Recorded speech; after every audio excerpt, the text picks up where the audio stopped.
so far. The United States has committed more than $53 billion taxpayer dollars to the reconstruction effort. For more, let's bring in Ohio Congressman Dennis Kucinich. He introduced a resolution today to get the United States military out of Pakistan. Congressman, good to have you with us tonight. The vote just went down.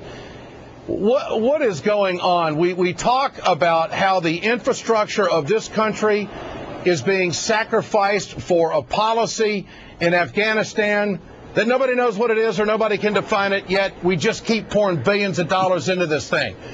Is this going to hurt the Democratic Party? What do you think? Well, I think that the Democrats who were elected to end the war, not just in Iraq, but they were elected by an American public that was war-weary in 2006. We have a lot of explaining to do to our constituents if we continue to support wars while we say we want to get out. Leaving 50,000 troops in Iraq will hardly be the end of that war.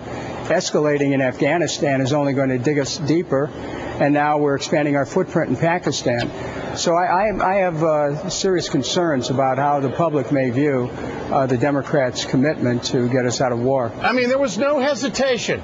Even after the leak of the documents comes out, which is absolutely monumental, the vote, it's like it didn't even affect the vote or the conversation. Or did it? What are your thoughts? Well, I think that we'll probably see an effect in the next few months and years. Congress is generally the last to discover the trends that are moving across the country. And I think that Congress will see, with the American people being starved for capital for their businesses, not having the resources to create employment, with us looking for funds for child nutrition, not being able to find them, with people's retirement security in many places in jeopardy. I think the American people are going to start asking, what are you doing, promoting war everywhere? Congressman, I have to ask you about your demeanor on this tonight. Are you worn out about war funding? Because you have been so passionate about what has to be done. We have to get out of this region of the world because it's not making us safer. Is this a tough fight for liberals? It's a necessary fight for all Americans who care about whether, our country's going to survive.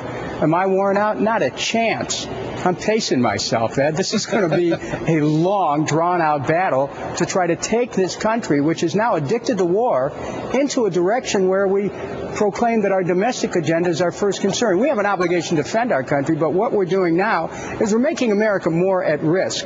We're fueling occupations with our occupations are fueling insurgencies. We're getting deeper into Afghanistan, and through all of our time there, we're worse off, and the mission there is worse off. So this money today, in your opinion, big mistake?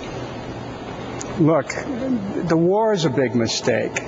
Afghanistan's a big mistake. Iraq's a big mistake. Our footprint expanding in Pakistan's a big mistake. The way we deal with Iran is a mistake. North Korea's a mistake. I mean, what are we doing here? We're going to lose our country to wars and to this headlong momentum which war brings. It's like we don't even have thoughts of what peace looks like anymore. And that's why we've got to start focusing the American people on the necessity of taking care of things here at home. We have a diminished capacity to do that, Ed. The more we spend money for war. And another $37 billion today, so we can keep the wars going. Come on. I think there's going to be a lot of people out there in the Netroots world that are going to say nothing's changed. Nothing's changed at all. Congressman, good to have you with us tonight. Appreciate your time. For more, let's bring in